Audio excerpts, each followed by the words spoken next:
we've got a great episode for you today with Janis, the co-founder and CEO of IV Energy. Every home around it had solar.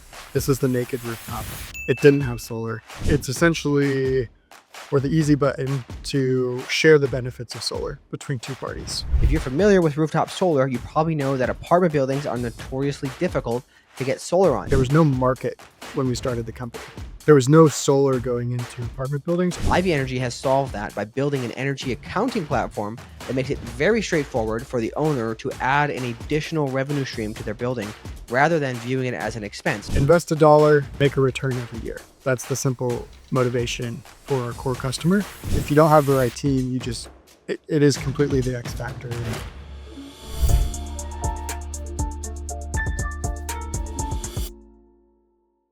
Hey everybody, welcome back to the Clean Techies podcast. I'm Silas Maynor, your favorite clean tech headhunter. All right, everybody, we've got a great episode for you today with Janis, the co-founder and CEO of IV Energy.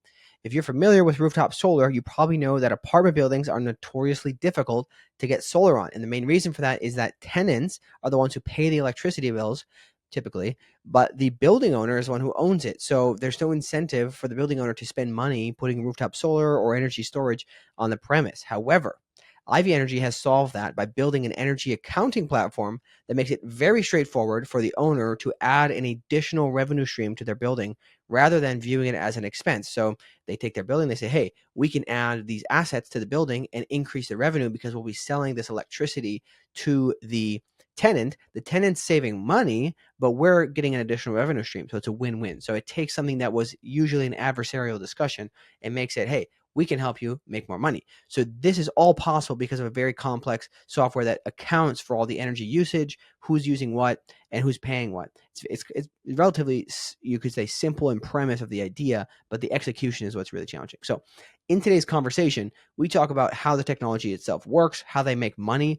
Then we talk about a lot about how he hires, his kind of hiring and talent thesis, and the values-based hiring perspective he has.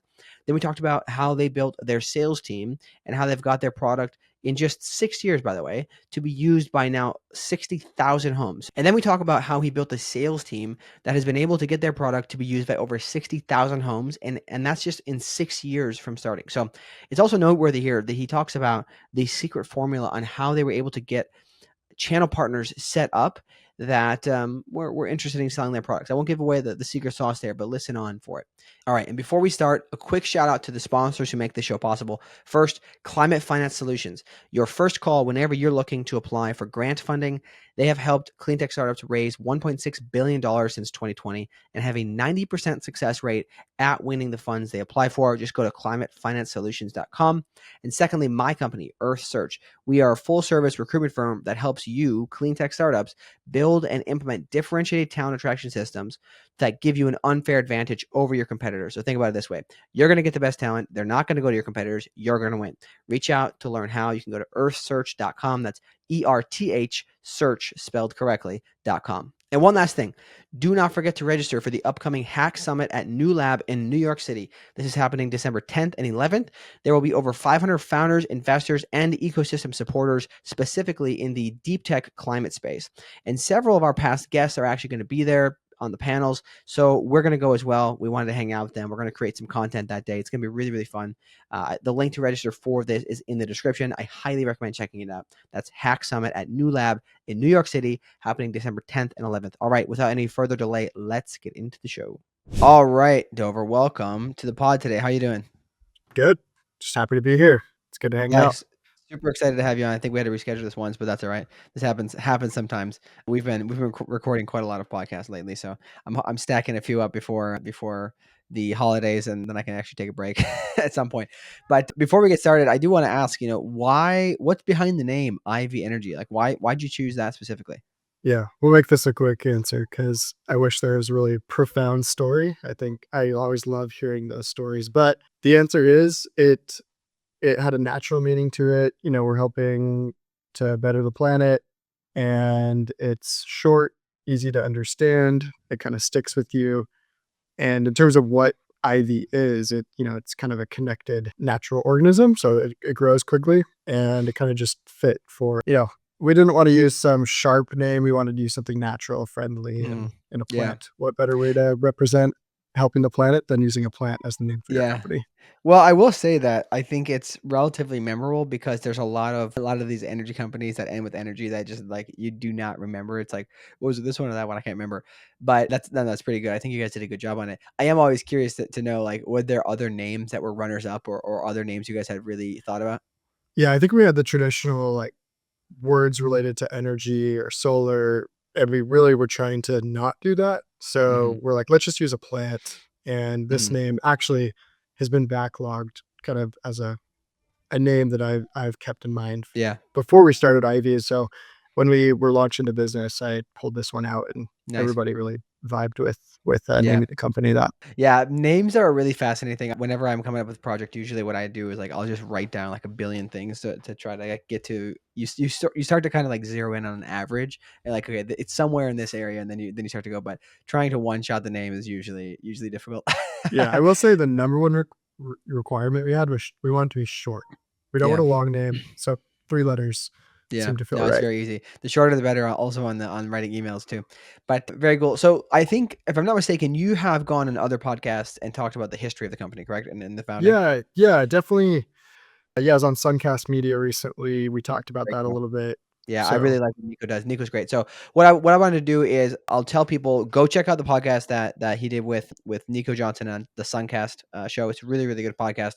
I haven't listened to that one yet, but just give us a very short TLDR of the history of the company because we can focus on a lot of other things today, and people can go get the whole history over there. yeah, yeah, I'll make it short. I'll try to hit on, I think, the important milestones in the buildup. So where it started, I think the idea of solar energy on apartments is not novel. I mean, everybody's thought about it. In 2014, I actually pitched this idea to the executives at Vivint Solar when I was helping them open their Arizona market. And I was shut down really quickly. There's a lot of complications in the business model. A lot of the reasons why we exist kind of were apparent in that meeting, back in the day, and went along my way in my career. And in basically, long story short, in 2018, I had done a lot in the solar industry, worn a lot of different hats, worked on a lot of different projects. And I basically saw a rooftop. If you want the really short answer, I saw a rooftop in a neighborhood. It was an apartment building. Every home around it had solar. This was the naked rooftop. It didn't have solar. And I kind of came back to that moment, 4 or 5 years before then. And I said, okay, this still hasn't happened. It's a problem. It's really becoming personal at this point. My passion for the industry. We got to fix this. So that was really the moment in time where I committed to solving this problem and helping solar get on that naked rooftop, for lack of better words. And how we launched the business, I had developed a pretty robust network in the solar industry. So I found my co-founders, kind of just started talking to friends and colleagues, and was able to find folks that believed in the idea, believed in the problem, wanted to work on it. And we started early customer discovery. And the big thing that kind of kicked us off, we got a grant from the California Energy Commission through their Mm, CalSeed program. I really recommend, if you're an entrepreneur, you've got a good idea. It is a great program. It takes time, but that was awesome because we were able to match that with some private seed capital, and was a big kind of boost for getting off the ground. So mhm, that was amazing. really the origin story. And it was because of that finding that you were able to actually go into it full time. Is that correct? Yeah, I mean, well, candidly, I was working on it full time, doing the typical sweat equity work for free, just Yeah. customer meetings, just all the entrepreneurial activities. And yeah, once we got that grant, that's when we were able to kind of make our first hire Hmm. and really kind of build the last kind of components to the product needed to actually Yeah. launch with Yeah. customers. Okay, awesome. That makes sense. I think it's always fascinating to hear the journey, I guess you'd say, of going from just lasting as long as you can while burning your savings as little as possible until you're out until you finally get some money right in the door. So that's fascinating. So let's talk about a little bit about the tech now too. Explain the basic technology of what you guys are doing. Like how does this work? Really, really simple terms for anybody who's unfamiliar. Yeah. So I think when we first started the company, to describe the technology, it sounded really easy. It's like, well, we just need to build a billing platform. Sounds easy, you can generate invoices in a lot of different tools natively today. But then when we started to understand the the way the data is shared from utilities, from smart meters, the different variations of hardware you see in the market. But really, we landed on the technology being the data acquisition layer in a building or a shared community. So think of a co-op, a condo building, or a multi-tenant strip mall, or an apartment complex. Really, anywhere you have multiple stakeholders that can share energy infrastructure.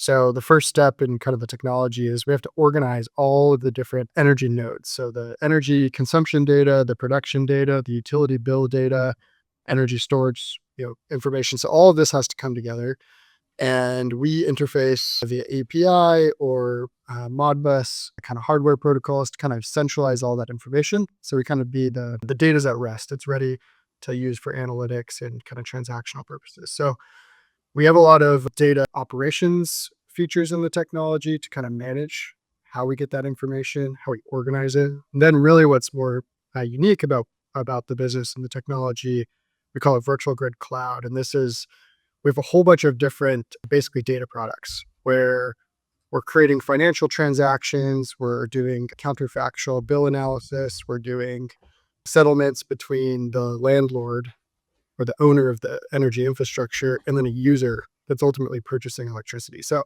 in very simple terms, we're kind of the medium of exchange. We're the platform where an owner of infrastructure can transact with the user for energy, but we own the entire life cycle from data coming off of devices into kind of interfaces for those paying the bills and those that are managing kind of the accounting and the value of the project. This episode is brought to you by Climate Finance Solutions, the firm helping climate tech companies win the major government grants that drive their scale and impact. Since 2020, they've won over $1.6 billion in public funding for their clients, with a 90% success rate on the dollars that they've applied for. Their team has also helped win more than 500 million euros in European funding and managed over $275 million in grant projects.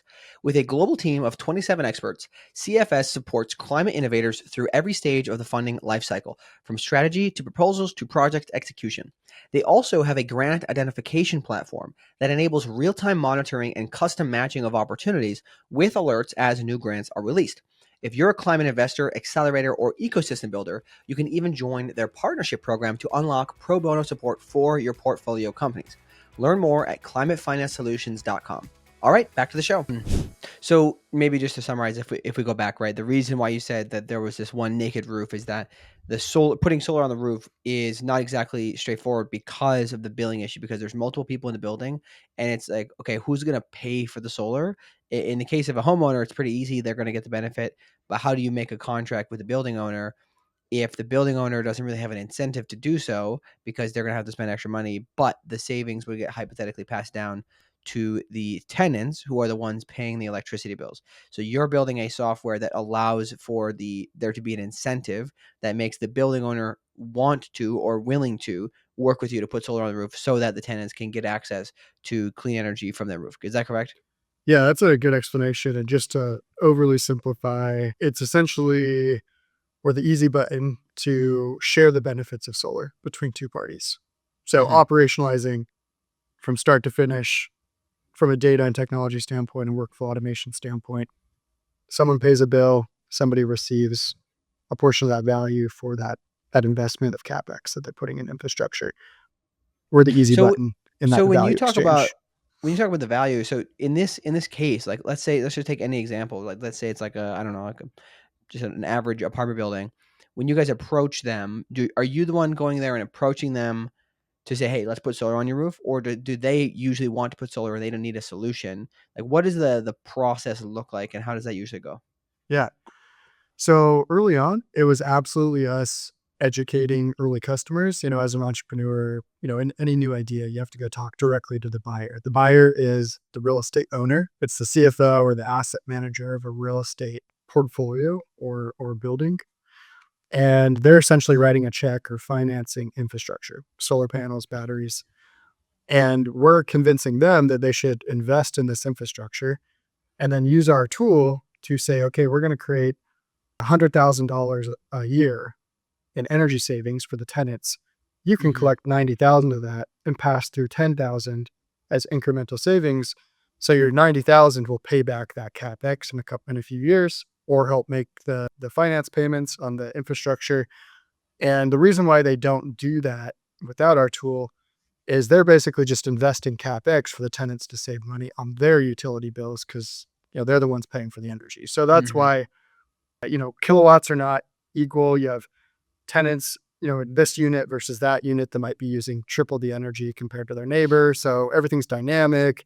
How do you split the pie evenly? There's a lot of moving parts, and that's kind of where our platform comes in to balance all those things out and make sure everybody's winning every month when they pay a bill. They're saving money, and the owner's also getting that kind of 90% threshold or 95% threshold that they expect and not pro forma that's related to the CapEx up front. So Mhm. to answer your question, directly, we now sell through channels. So early on, we did a lot of the education in the market. We wanted to really enable the market. There's a lot of partners that need to build this infrastructure, fulfill on installation and permitting and engineering. So they'll go out and talk to real estate customers, and we're just the kind of the deal integrated partner for the real estate company so that they can purchase that equipment. So it's kind of direct. We work directly with big I see. companies, and we also work through channels that are fulfilling on the infrastructure. Okay, got it. Yeah, that's helpful. I was curious about that nowadays because I can assume building an entire sales team to go out to the commercial real estate market isn't exactly peaches. That would be a little challenging. So there was another question I was going to have in there is how do you what does the implementation look like when they do sign up? So say they want the equipment for the roof, they're going to get the solar or whatever. Do you need to do you need to install like micrometering for each individual apartment unit? Like what does that look like? Yeah. So we really had to, this will vary by market and the building type. I mean, you're going to have some buildings where it's all utility metered, and in a lot of mature energy markets, the data from that meter can be shared through kind of data sharing protocols. The frequency can change kind of from this state to that state or this utility to that utility. And so sometimes we do need private metering infrastructure put in if it's an antiquated kind of legacy system with the utility. So I wish there was a simple answer for this, but it depends on market. We work with private metering infrastructure. We don't build that hardware. Hmm. What's unique about our platform is kind of we're like the operating system for the data and the transactions between the parties and the workflows in between, not really how we acquire data. There's hundreds of ways to measure electricity and transmit it. The technology is getting better and better. There's innovative companies popping up every year to build the next metering device in a form factor that works best in this situation versus that situation. That's not really our space. Our Hmm. space is what we do with that data once it's acquired to kind of Yeah. solve business problems for these Yeah, customers. yeah, you don't really wanna get into, like, the business of hardware, making it the core thing. It's like maybe you could build something really cheap, just, like, white labeled, but why really focus on that, right? It's like you can focus on the other issues, right? So, now I we kind of glossed over it, but I'm curious, do you have any particular stats as to why this is needed? Like, how much opportunity is there for buildings like this that just they're not doing it because they don't have some sort of Yeah. solution like this? Yeah. The simple answer, if you look at solar and you just look at, commercial solar and residential solar, those are decision makers that pay a utility bill that are making a purchase. So they're getting a loan or a PPA or a lease or paying cash for energy savings. And Mhm, that's directly impacting their bottom line, their expense as an individual or a family or as a business owner in OpEx. And so like there's this whole stepchild, you can call it, of renters that pay a utility bill, but they don't own their rooftop. So therefore the decision maker is not paying for the infrastructure. And if you look at the data, this is what's fascinating. There was no market when we started the company. There was no solar going into apartment buildings unless it mhm, was kind of a charity gift. And it's really weird. We did run into a couple apartment owners that did it because they had like a lot of tax liability and they just decided to invest in solar on like one building out of 100. And or it was grant funded through subsidies. That's really the only apartment based solar you could find in the US. And so to put this into numbers, there's over 27 million renting households in the United States that we believe 50 to 60% of those rooftops can have on-site energy and will have on-site energy as long as we can keep demonstrating that this business model is viable, which I think we're there. We've proven this on over 400 communities now, over 60,000 households. And we've really kind of proven that this works. Now it's just kind of getting into that 27 million households. The market's fragmented. You have like the large institutional owners, and you have private owners, and you have regional kind of hobby investors. So we got to kind of get into that long tail, and we'll do that through good partnerships. But it's a really large opportunity, and it's one that needs to be solved in order to Mhm. really maximize the clean energy transition. Yeah. So then is this then with the technology, is that leading commercial real estate owners to actually go out and seek this because they know about the solution? They know that, hey, we can we can attract better renters, or are they getting some sort of like tax rebate from it? Explain this part to me. Like, Yeah. are they really So incentivized to do it now? the first thing is this is financially driven. So Hmm. invest a dollar, make make a return every year. That's the simple motivation for our core customer. Then there's kind of value stack motivations such as building performance penalties, where if their building has enough emissions and solar can offset those emissions, they can avoid fines that are driven by state and city regulation. So it's kind of additional benefits on top of the ROI. So there are drivers for demand in the market based on kind of state or federal regulation. And then yes, tax credits can help, but they're really not needed. I mean, this model makes sense when done efficiently, in a re-roof event or new construction event or rehabilitation event. And a lot of times in some markets, just a retrofit of putting solar on the rooftop. And so we see over the next 5, 10, 20 years, every rooftop that has good sun exposure will have solar on it, as long as we can keep demonstrating good returns in the business model. And so And sorry, just to yeah, jump in there, just to yeah, clarify it. So this is primarily just driven by they're going to get savings on the energy bill, and there's not like a big push from the utilities to try to get them to do this so that they can like offload some of the demand from their side of the utility, or it's just primarily driven by the owner of the buildings. yeah. So the owner of the building is the decision maker, and so just to clarify, they're not actually getting savings on their OpEx. They're taking a piece of the savings provided to Mm. the tenant as revenue. So Mm. let's say you save a dollar, the tenant takes 10 cents on our platform, and the owner is going to take 90. So the owner has rent. Now they have on-site energy as income on top of Oh, rent. okay, So it's a basically, new so you're revenue just turning the stream. rooftop into a revenue stream. Got it. Exactly. Okay, got It it. so that's where the financial returns come in. They might have to invest, you know, $5 to make that 90 cents every year. In simple terms, that's going to vary by market and kind of the complexities of the project, which do vary. But overall, this pencils. And kind of the moment, I'll tell a story. When we were doing early customer discovery, I was getting my education in commercial real estate. I learned so much from our first 50 customer meetings we did. It was a lot. And there was one developer that said, "You're presenting this to me all wrong. You're showing me how much what my return on investment is. What you need to show me is how much money I'm going to make in year one from the revenue from the on-site energy payments, and divide that by my cap rate in which I can sell my real estate asset." Cap rate is basically an index in a market for how you basically price a building, a commercial real estate building. And if you take that revenue divided by cap rate and I invest X, I basically make 3, 4 times that when I sell the building. So you can make the investment, generate the revenue on your P&L for 1 year, and then sell your building for 3, 4, 5 times even the price of the solar system. So it's kind of an immediate return. They don't have to wait 5 years to kind of get that payback. So I think that it was things like that where we really we're even more convinced this was a good idea because there's value creation that's kind of hidden in these buildings that can be unlocked if we solve this problem. Yeah, because and that goes to the fact that most real estate holdings are relatively just, the valuation is based off of profitability of the building, like how much revenue are you generating, and if you can just add a whole line of revenue, you're gonna help it. That's quite fascinating. I wonder. I mean, I just like how it's so straightforward that you guys have figured this part out because it's notorious that selling to commercial real estate is difficult. They're not exactly usually that interested in adopting new technology. So this is fascinating. We'll talk a little bit more about the sales process and how you guys manage that later. I'm curious to learn some of your insights there.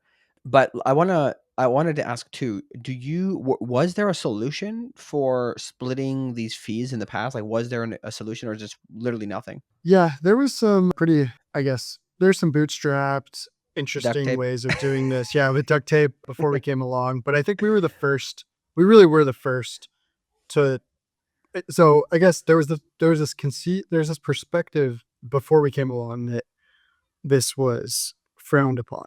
And I think it comes from this landlord mentality of I'm in the business to provide a space for someone to rent. And that is really where my revenue comes from. That's Mhm. the product that I deliver to society.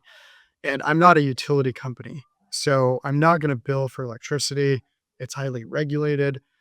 And a lot of the energy policy innovation we've seen really driven by technology, distributed energy resources, just modernization of the grid. Real estate owners never really did their homework. They're very risk adverse, kind of traditional mindset type of business.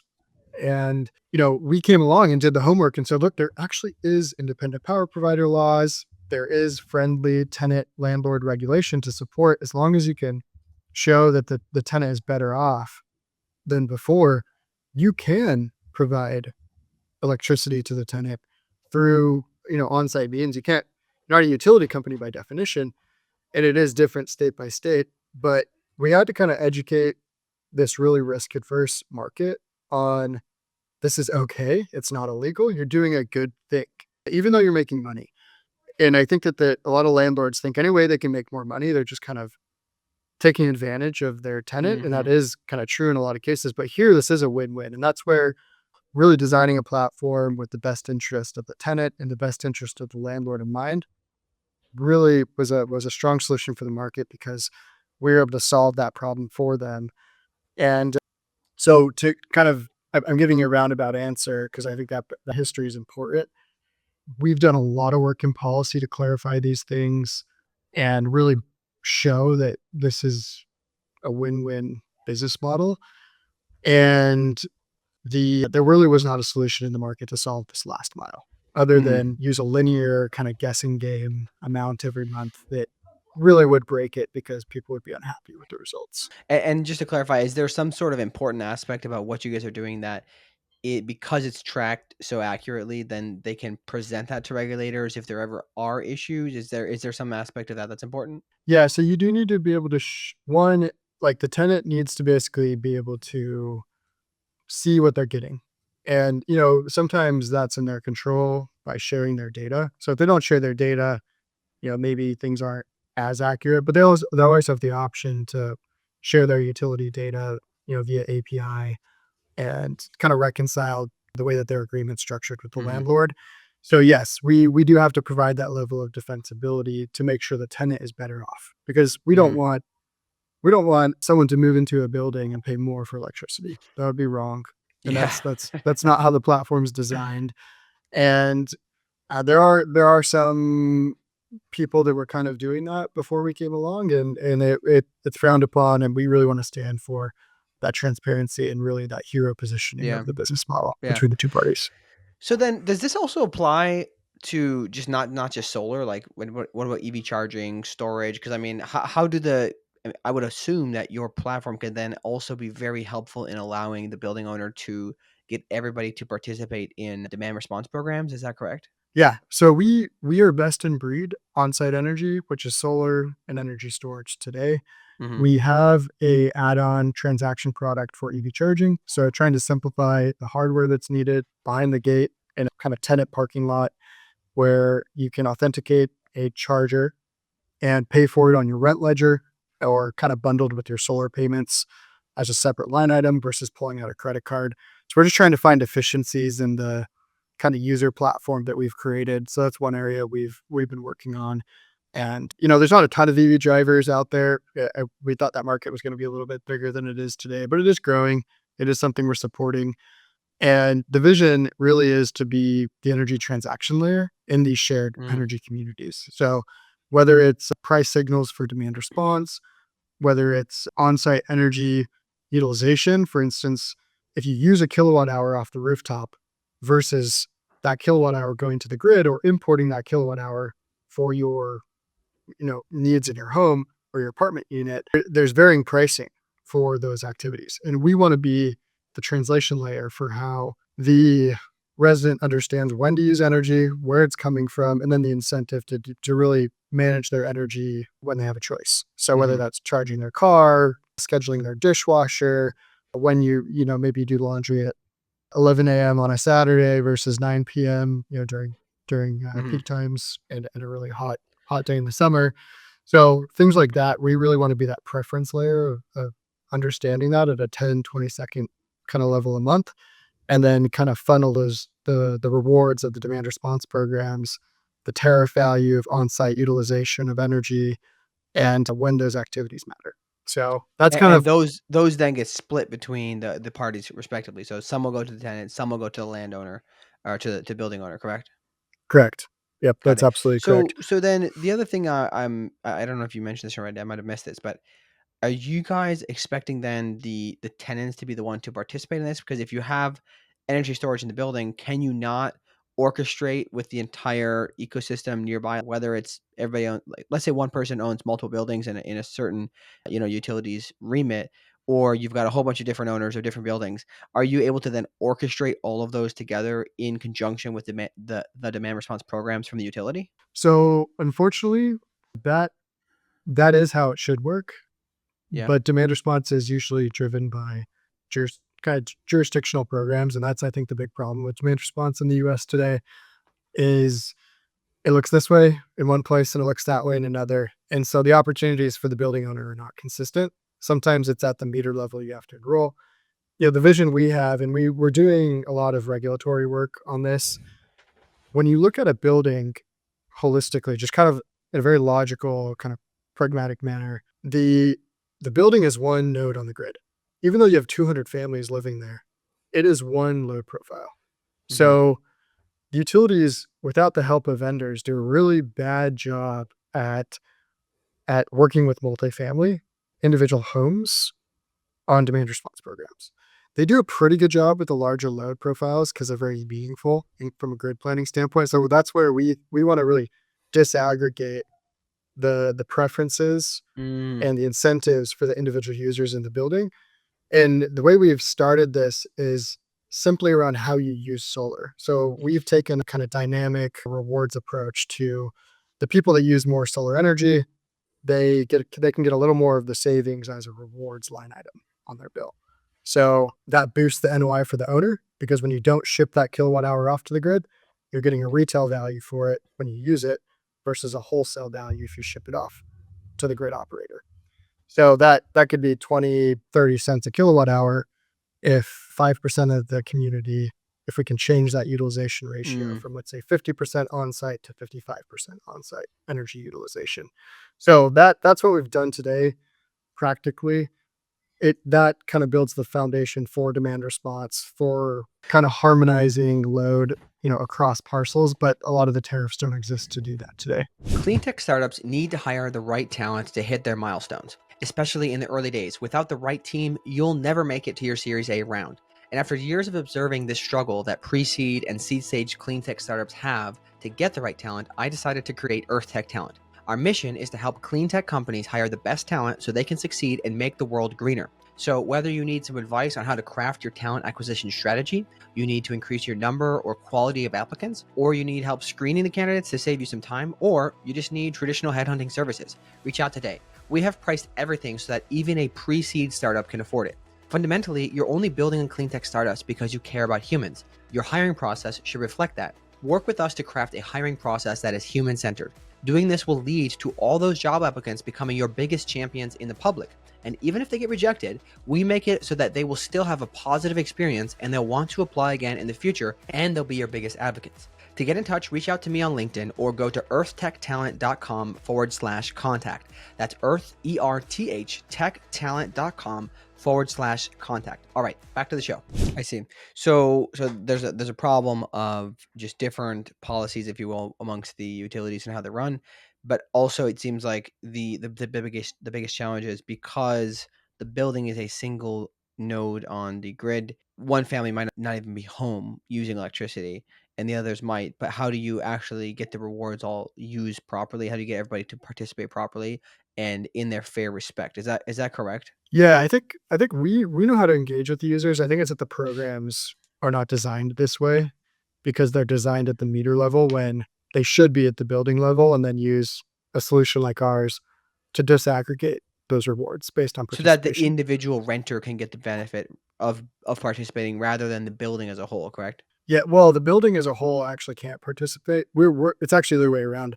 We want the building as a whole to participate, and then have kind of a last mile distribution of those rewards, because then the private Mhm, market can innovate, right, with all the technology, the mhm. energy management, the different ways to kind of incentivize behavior, where the utilities, they're actually not really good at customer experience, and they're not really good at making sure buildings adopt the latest and greatest technology. Whereas if you just say, okay, the value of energy at this time is this, here's your price signal, here's the arbitrage Mhm, opportunity, you go use all the modern, latest, and greatest tools and gadgets, and then you have a partner like Ivy to disaggregate the accounting and make it simple. mhm. I see. That's really Okay. the vision we have for shared buildings, shared energy communities. And I think we're in a good position to work on that. But I think like step one in the business is owning the transaction layer, getting a lot of users, and building this network of energy assets, which we've done a great job of. And as that continues to grow, we'll have more influence to work with our customers and the utilities to help optimize these programs and really make the most out of the energy assets that are kind Mhm. of in the Yeah. customer base. No. In general, this makes a lot of sense. So just to kind of recap it, so far we've gotten the objective is you can take these clean technologies and make them more attractive to building owners because they're getting a return on investment. They're actually making additional revenue instead of it being some kind of cost center for them, right? So then I wanted to understand too, just to before we move on too far, is how do you guys make money? Are you just taking a very small percentage of that transaction volume overall? Yeah, our pricing is pretty simple. We have kind of two services. One, well, we're kind of three today. So we just launched the third actually earlier this year. So we have a kind of data management subscription where we're doing really all the ingestion, of the different metering nodes and utility bill data and extraction. And then we have kind of our transaction management, which is the core platform. And it comes out to, between $5 and $8 a month, kind of per managed seat, which is like a billing account, which is the unit that's ultimately has an account statement and a ledger, financial ledger for the savings and the cost paid to the landlord. So they're making, the landlord's going to make anywhere from $50 to $150 a month per door. Then they're going to pay us a small fee every month to kind of manage the data Mhm. and the transactions. And is that just so I understand, is that based off of total volume, or is it just like, "Hey, this is what we charge per door," like, we're more so on the SaaS model versus Yeah, like, volume? we didn't really want to take their revenue, and we thought about like revenue sharing models, but really like what we're doing is at a meter and unit level. Commercial is a little Mhm, different than residential. There's a few more moving parts just in the workflows and kind of the tenant mhm. experience. But on the residential side, yeah, just a fixed fee kind of per meter we Yeah. manage. Yeah, I know, I think it's interesting, I was just curious because I can imagine the VCs would be like, "Hey, man, like, you should definitely you try to get a higher upside," right? Because that's why the Stripes of the world, once you can build these layers, right, if you can take Yeah. transaction fees, it's obviously very, very attractive, so I'm just curious about Yeah. that. And I didn't mention the third one. And I think this is, a little bit unique because we were the first to do this, and we've been doing it for a while now, just over 6 years. We have a lot of historical data, and it's a really unique data set. So things like, how are people using energy? What regions perform better than others? What's the load curve look like against a time of use rate based on, real data versus assumptions. And so we've actually spun up a planning product that's delivered through professional services today, where we use kind of our big data and our partner network to help customers when they don't have a trusted electrician or solar partner kind of do feasibility analysis across their portfolio using kind of the big data warehouse that's been growing at the business just through our services Mhm. and technology platform. And we're kind of helping them make decisions on where to deploy capital and what those returns are going to look like, and then kind of how to manage the fulfillment cycle of the infrastructure. And the vision we have here is it's really solar is the anchor. But the cool thing about what's coming is there's all these other opportunities now with energy storage, EV charging, maybe even heat pumps and all the different things to manage energy to maximize that on-site kind of opportunity to create power, utilize it, make the most on it, and ultimately help the grid. Mhm. So it kind of starts with solar and energy storage, but that business line is going to grow into kind of being a conduit for all the technology that can be It's deployed in these fascinating. buildings. I like that a lot. Well, that's interesting. So, and then just a recap, you may have mentioned this, I missed it though. What scale have you guys reached today? And then just maybe recap also the numbers on the average, like the kind of expected savings or additional revenue, I should say, for each building owner. Yeah. Yeah. So we have, partnerships with, the largest property managers in the country, some of the more forward-thinking institutional REITs. I'm not going to speak specific names, but we've got over 150 unique customers, over 400 communities, delivering or live on over 60,000 homes or apartments in the country, operating in 4 states with kind of pipeline in over 15. So growing quite a bit right now. And yeah, it's not easy to get these things done. It takes time for the infrastructure to get built, but it's definitely been a really fulfilling journey kind of Mhm. getting to this point. Yeah. I mean, it's gonna be really fun to be able to see an entire asset class that just wasn't really doing much before that you've enabled to do something about it. So I think I applaud you for that. Let's shift into hiring a bit. Obviously, I work in talent, so I'm a little biased to talk about this topic. I like it a lot. But what is your let's just start here. What is your hiring thesis? Like what is your thesis around team building? Yeah. Look, I've learned a lot with this, and I think that teams are the X factor. When we do our cultural, retreats or workshops, I always make sure we lean into this as an organization because you can have a great product, you can have the best timing, but if you don't have the right team, it is completely the X factor in executing and actually achieving a mission. And I've seen that firsthand through previous experiences. So when we started Ivy, one of the first things we did when we had our 10th employee, we took 2 days. We went to an avocado farm and there's like this house and we all stayed there. Some people were camping, some people were, staying in the house. And it was actually one of the employees, their family owned this avocado farm and this really cool property. And we basically spent 2 days saying, like, what do we want to be?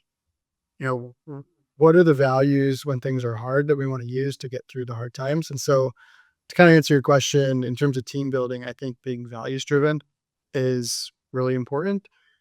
And I wouldn't say I'm perfect at it. I wouldn't say like our organization's completely perfect, but I think just like trying to use dialogue and spend creating space to talk about what are the values that we use to kind of rise up from our own kind of personal opinions and look at the mission and say, these are the values to help us achieve the mission.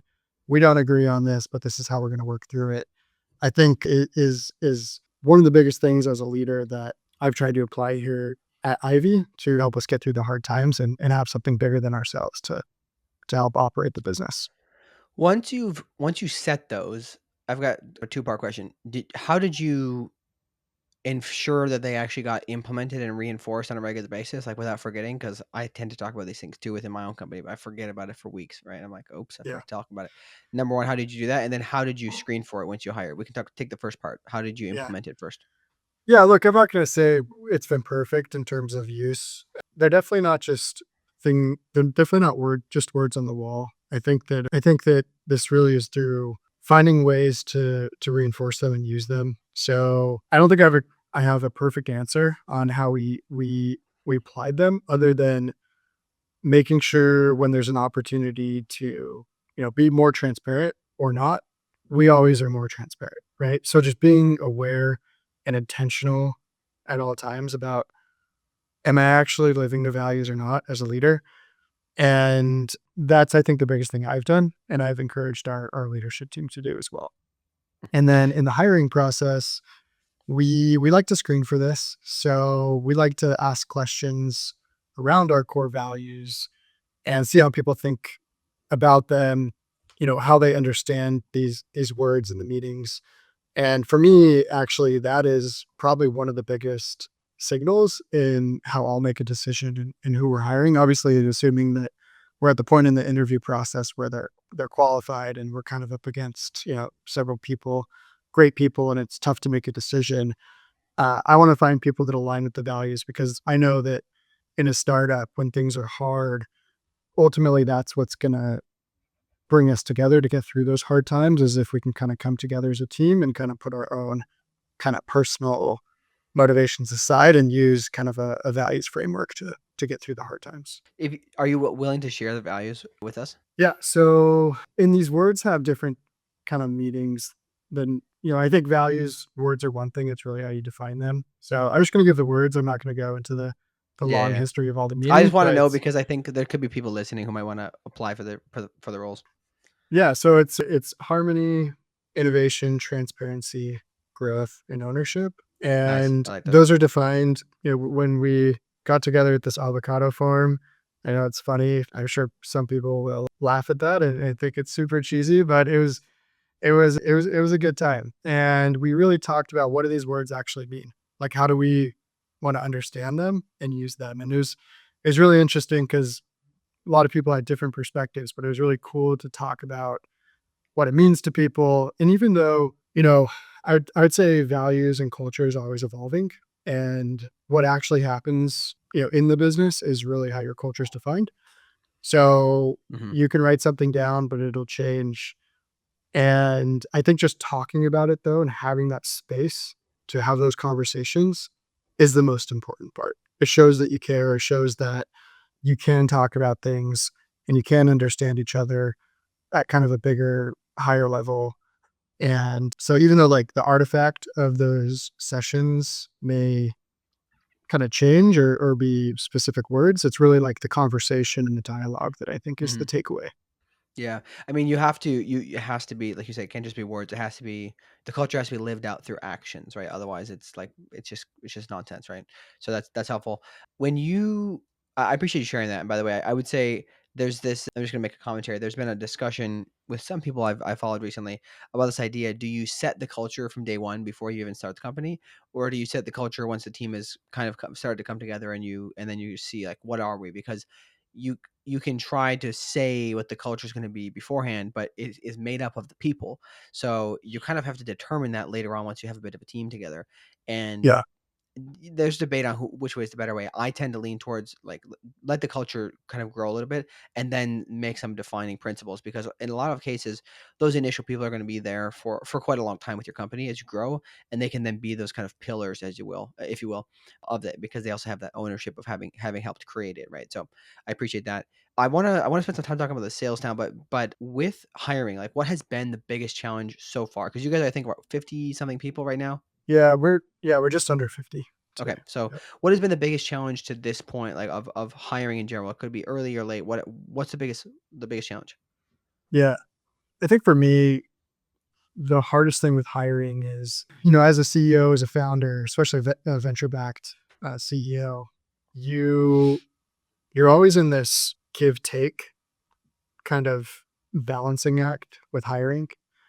And you always have people that say, I need this resource. We need to stop wearing multiple hats and we need to specialize. And the timing, hiring takes time, training takes time. Forecasting is not always a walk in the park. And so I think the hardest challenge, just to give you one answer for me, and I think my experience in running a venture backed startup is the balance of asking people to wear multiple hats and when to specialize. Because obviously specialization takes dedicated resources and impacts your burn rate and when you reach profitability. And so I think there's a delicate balance and it's not easy to predict. And the timing is hard as well, just because it takes time to hire Mm, and train. So I think mhm, like for me, that's been the biggest challenge. I think finding good talent really has not been our challenge. We've had the fortune of a lot of amazing people coming to the company just because I think we have a really strong mission. We're doing something unique. We're doing something disruptive, breaking down the walls of traditional kind of energy payments and kind of creating this new kind of investor class that owns a piece of the energy grid, which is really exciting. And I think a lot of people want to work kind of around that problem. So I think it's really like when and how fast to hire has been Hmm. the biggest Well, challenge. I like the idea of the generalization versus specialization because this is I hadn't necessarily thought about it in terms of in that framework that you presented, but we do know that when you focus on one thing and you're very good at and you just do that one thing and go 100 miles an hour in one direction, you can achieve a lot more. So if you've got multiple people wearing many hats, like there's just not going to be as much progress in one particular area. Yeah, there's lots of effort going on, but if you can get somebody just laser focused on a certain thing, you can grow. And I think that you call it out right. It's like you have to figure out which of those functions need to be all in, if you will, and bring in somebody in particular. And it sounds like if I understand, maybe I'm reading into this, but you did a good job, or you were probably quite intentional around just because you had raised money, not just going out and hiring people just because you had it, right? You were relatively intentional about your burn. It sounds like.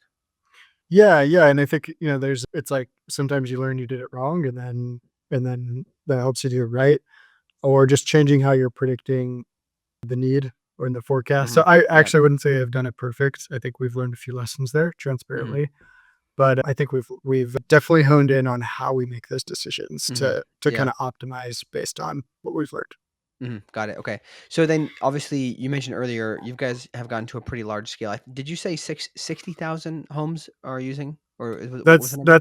That's kind of our user base, Okay, either got it. onboarding or live. Yeah. And across 150 customers, right? Which are in the commercial real estate space, it seems like. So those are hard to sell to. So I did want to ask you then, could you just maybe, you tell it however you like it, but how did you build the sales team that was able to do that? And what were the core tactics that you guys ended up using to achieve that? Because it sounds like mostly you're selling through channel partners now. So tell me Yeah. a little bit more about that. Yeah, I'd say, well, early on, actually, channel partners they were the natural sales partner for us because they actually make more money per deal than we do, right? They're selling infrastructure, Mhm, large tickets, and they're making a margin on that installation and that fulfillment.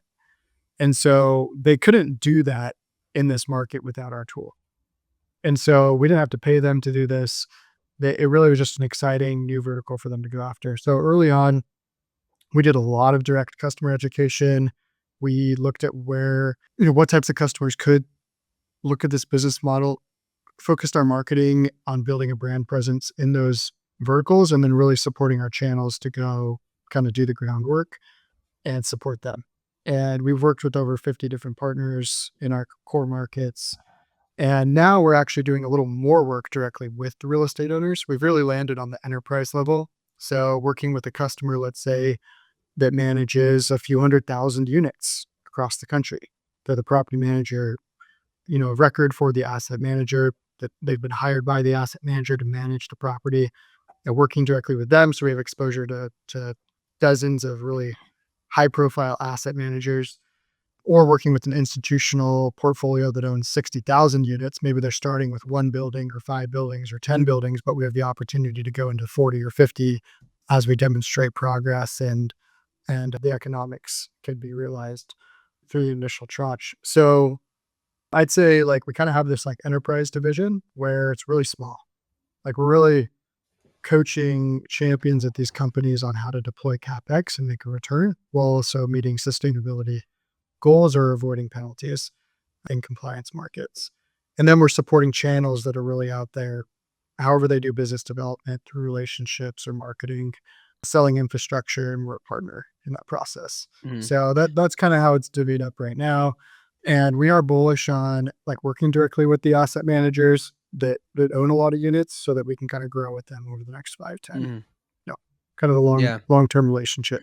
Well, that's a really fascinating insight. I just want to point that out that you mentioned that the channel partners, because they're selling really large ticket hardware, effectively they couldn't sell it before because there was no like it just wasn't possible to do the energy accounting basically. So you guys have an enabling product that they're more than happy to sell because it means that they're going to be able to sell millions of dollars worth of hardware to those customers, right? So that's a really interesting point for any software companies, especially to consider. And even if you're not building a software company, if you're building a hardware company, maybe consider those channel partners where you're some sort of enabler to them because that seems like it was probably a big unlock for you.